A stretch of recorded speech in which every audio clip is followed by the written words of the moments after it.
Santos ganha concorrência pelo Gabigol. E também Santos recusa a proposta de Atlético Nacional e Morelos, por enquanto, fica. Tudo isso aqui no canal após a vinheta.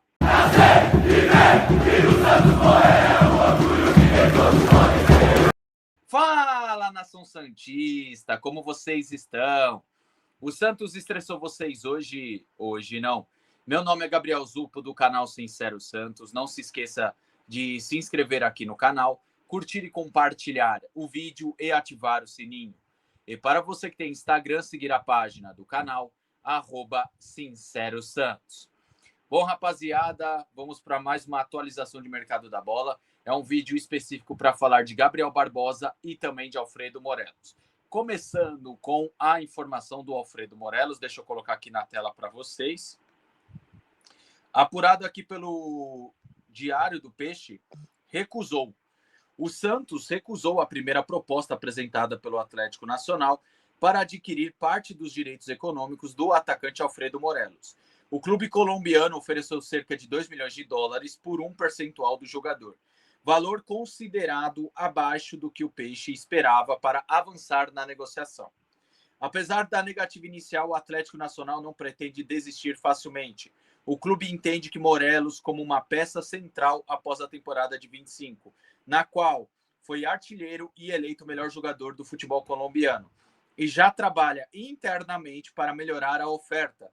A expectativa é se aproximar do montante solicitado pelo Santos, que gira em torno de 5 milhões de dólares.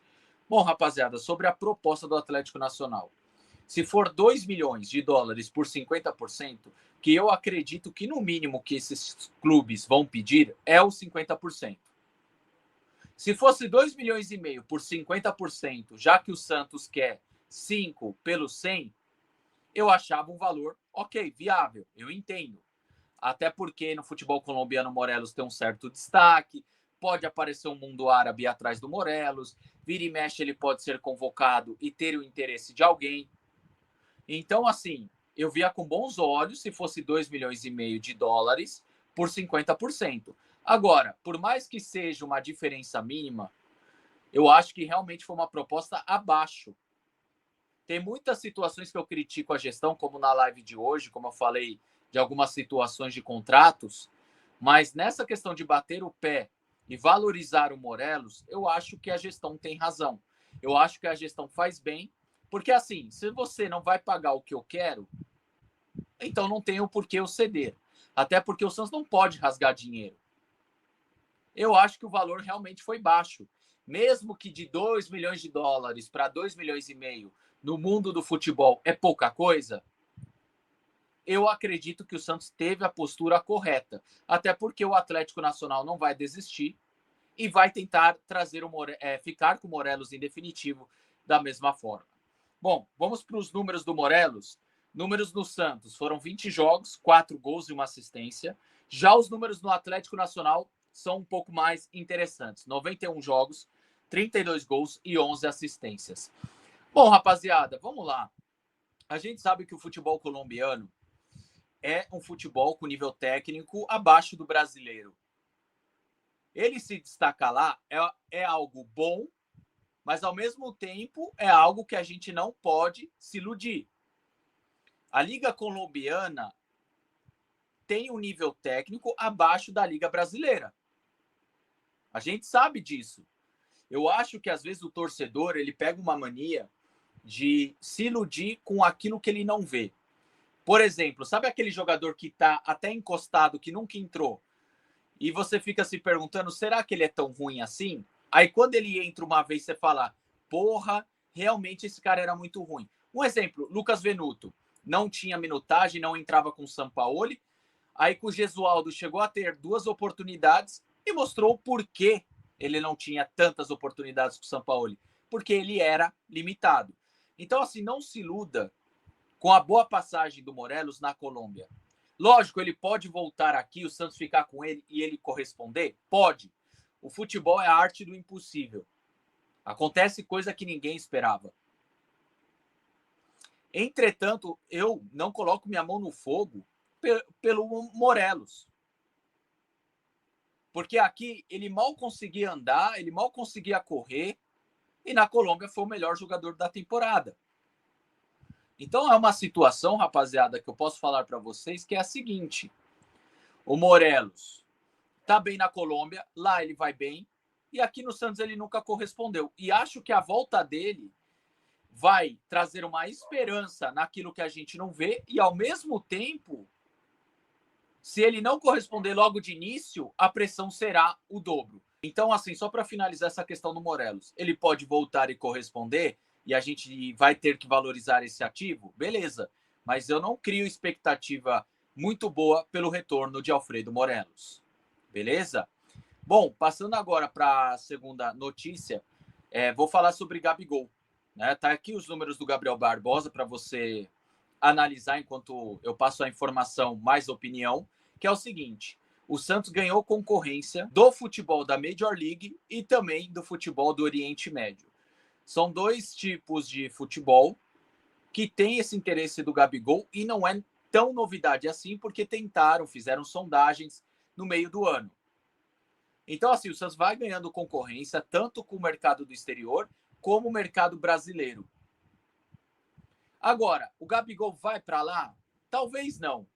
Porque na vontade do Gabriel Barbosa é o quê? Ficar no Brasil ou só sair para a Europa, se for aqueles times de nome, pelo menos. Um segundo escalão da Europa que disputa uma Champions League ou uma Europa League. E vou ser muito honesto, pelos últimos 3 anos que o Gabriel Barbosa jogou, ele não tem futebol para jogar na Europa, para voltar para a Europa. Desculpa, mas é a verdade. A gente pode se debater se aqui no Santos é titular ou não, mas pelo que ele entregou em 23, 24, 25, ele não tem futebol de Europa. Mas, enfim, apesar dessa concorrência, o Santos mantém o otimismo e as negociações para repatriar o jogador. Pelo que chegou para mim, o principal entrave é a divisão de salários. O Santos queria um 50-50. Só que assim, o Cruzeiro, que já estava meio relutante em pagar algumas partes do salário do Gabriel Barbosa, já começou a ceder por empréstimo. Entretanto, o Cruzeiro ainda bate o pé por essa situação dele pagar metade. Então, continua a negociação entre Santos, Cruzeiro e Gabriel Barbosa, tá? O Gabriel não pretende abaixar o seu salário, reduzir seu salário. Quem pode ajudar nessa negociação é o Bruno Spindel, ou Spindel, que era um dirigente do Flamengo que chegou no Cruzeiro, tem uma boa relação até com o Gabriel Barbosa. Entretanto, como eu falei, o Gabriel Barbosa não pretende reduzir seu salário até o breve momento. E o Cruzeiro não quer dividir 50-50. O Santos estuda algumas formas para fazer uma nova proposta para repatriar o Gabigol, apesar da concorrência. Então, pode ser que o Santos consiga num 60-40, num 55-45. Vamos ver o que o Cruzeiro vai pedir nos próximos dias. Rapaziada, é a mesma coisa que eu falei sobre o Rony para vocês. Apesar do Rony não ser um grande craque, o Atlético Mineiro, a torcida do Atlético Mineiro não querer que ele fique lá, o Atlético Mineiro vai ter algumas armas na negociação para valorizar o jogador e ter um retorno financeiro, pelo menos. Aí já jogou essa que o São Paulo não quer liberar o Rony. Para mim, parece estratégia de negociação para valorizar o Rony e o Santos pagar um dinheiro a mais. O Atlético pagou 6 milhões de euros, né, pelo Rony, e o Santos está oferecendo entre 2 e 3, pelo que parece. Então, para que não saia como patinho feio o Atlético Mineiro, talvez esteja jogando isso para não sair como trouxa da negociação. A mesma coisa vai acontecer agora com o Gabriel Barbosa. Gabriel Barbosa está queimado com a diretoria e com a torcida. E com o novo treinador do Cruzeiro, que é o Tite. Só que o Cruzeiro não vai querer rasgar dinheiro. O Cruzeiro não vai queimar dinheiro. Então, o Cruzeiro vai fazer jogo difícil, rapaziada. Por feeling, tá? Por opinião, eu até acho que o Santos ainda vai fechar com o Gabriel e com o Rony, mas por opinião. Na questão de informação, as negociações estão difíceis. Cara, eu de verdade, o Gabriel Barbosa é um bom jogador. A nível Brasil hoje, eu acho que ele seria titular fácil no Santos. Eu acho que ele é a cara do Santos, por mais que tenha muitas polêmicas envolvidas. Entretanto, eu acho que pelo declínio físico, declínio técnico nos últimos 3 anos, eu acho que o Santos tem que tomar cuidado com o valor mensal que vai fechar aí, tá? Mas, enfim, vamos aguardar os próximos capítulos, vamos ver os desfechos dessas negociações, beleza? Deixa aqui nos comentários o que você achou do vídeo e o que você acha dessas negociações. O vídeo é esse aí, tamo junto, até a próxima e sempre Santos.